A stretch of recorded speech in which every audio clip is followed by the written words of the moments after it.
السلام عليكم. زي ما وعدناكم إن إحنا نعمل فيديو تاني تكميلي لإزاي نحول النص إلى فيديو تعليمي كامل.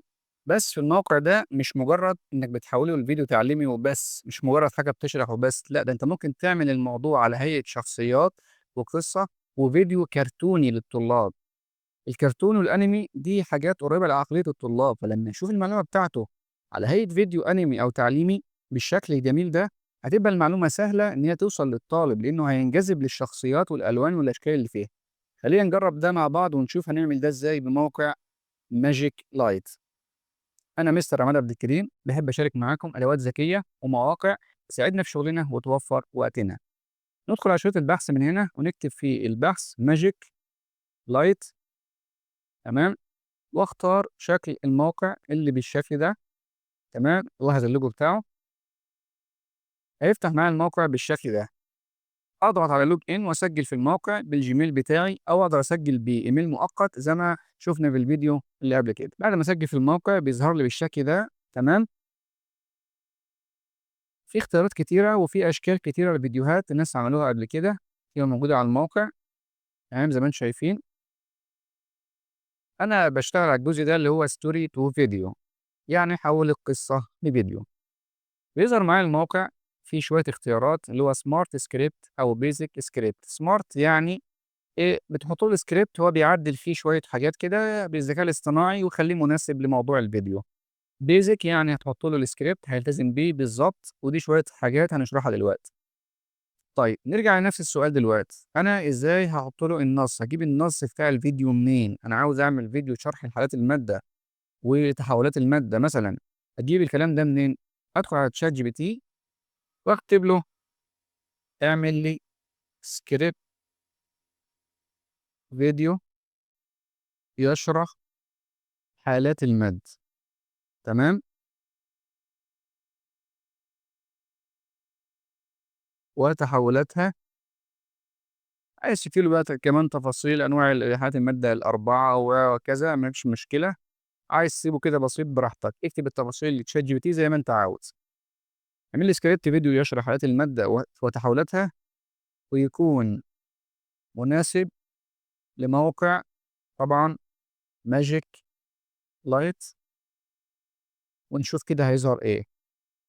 شوف هنحتاج نعدل ولا لا. تمام، هو هنا جاب لي مشهد تفصيلي. تمام. الموسيقى والتعليق الصوتي وهكذا. تمام. حلو أوي. هنعدل حاجة بسيطة كده في الscript ده، هاقول له لو سمحت اجعل الscript على هيئة حوار بين طالب ومدرس، يعني على هيئة قصة كده مدرس بيشرح للطالب، الطالب يسأله وهو يجاوب. تمام. تمام. وزي ما اتعودنا في المواقع اللي زي كده اللي فيها voice over، باحب دايمًا إن أنا أقول له خلّي لي الحاجة دي بالتشكيل. تشكيل عشان الموقع يقرا النص كويس. تمام. حلو أوي. أقول له تجعل الحوار أو الvoice over بين الطالب والمدرس باللغة العربية الفصحى أو بالعامية زي ما أنت حابب وبالتشكيل. كده قسِّم لي المشاهد كلّها حوار بين طالب ومدرس. عاوز تزوّد أنت أي مشاهد ما فيش أي مشكلة، أنت براحتك. تمام. بعد ما يخلّص باخد كل ده كده نسخ وأرجع للموقع هنا في الbasic script وأكتب له أو أحط له النص. أمسح بس كلمة المشهد دي. تمام. عشان ما يظهرش معايا في الموقع. حلو كده. الموقع بيدّيك 1500 كلمة في الفيديو الواحد.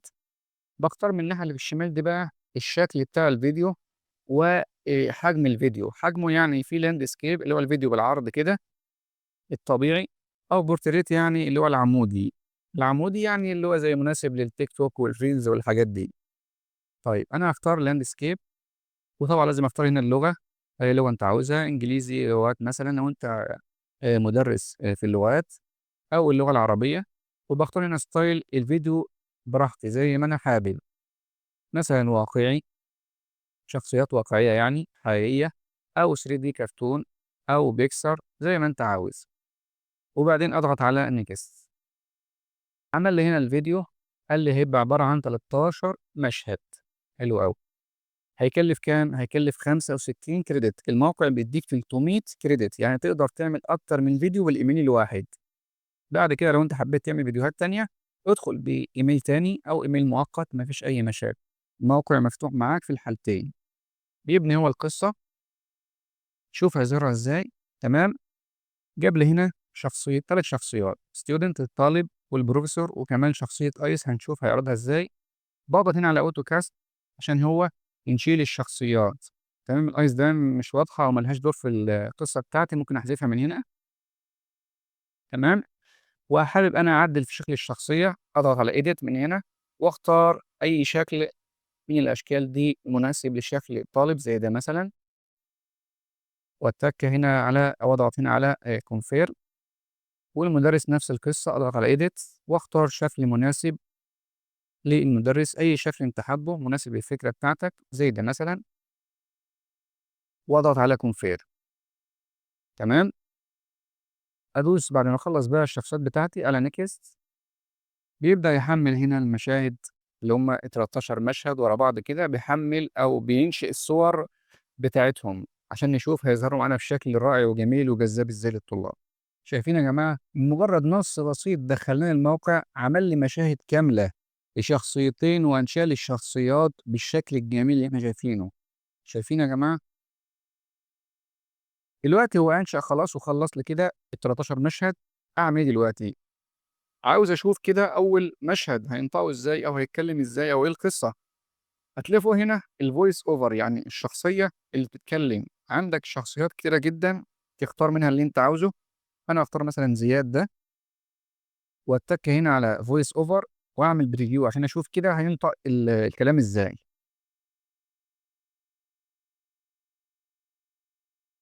الطالب: يا أستاذ، يا أستاذ، لماذا تكون لماذا الأشياء تكون حولنا الأشياء حولنا أحيانا أحيانا صلبة صلبة كالطاولة، وأخرى وأخرى سائلة سائلة كالماء، وأخرى غازية كالهواء؟ تمام. ده المشهد الاولاني، وتقدر تشوف باقي المشاهد بنفس الطريقه. تمام. في اي صوره من دول مثلا مش عاجباك او انت حابب تغير فيها، اضغط بس عليها هنا، وتعالى هنا في الجنب، اعمل حاجه اسمها ري جنريت، يعني ولد لي صوره تانية. لو الصوره دي مش عاجباك او مش موضحه الفكره بتاعتك، هيبدا هو ينشئ لك صوره تانية، ويجيب لك الصورتين تحت. تقدر تجيب الصوره القديمه بتاعتك او الصوره الجديده اللي هو بينشئها. بعد ما بقى عندي كل المشاهد، كل حاجه تمام، ورجعت الصوت بتاعي كويس خالص، اضغط على نيكست. تمام. هنا بيقول لي عايز تحرك الفيديو ولا لا؟ انا مش عايز احركه، خليه زي ما هو كصور كده. هنا بيقول لي عاوز عنوان الفيديو بتاعك يظهر فين بالشكل، اختار الشكل المناسب. تمام. السب تايتل هنا يعني الكلام اللي هيظهر اثناء عرض الفيديو، اختار الشكل بتاعه زي ده مثلا. الميوزك، تمام، اختار مثلا دي كده، وتدوس على جنريت.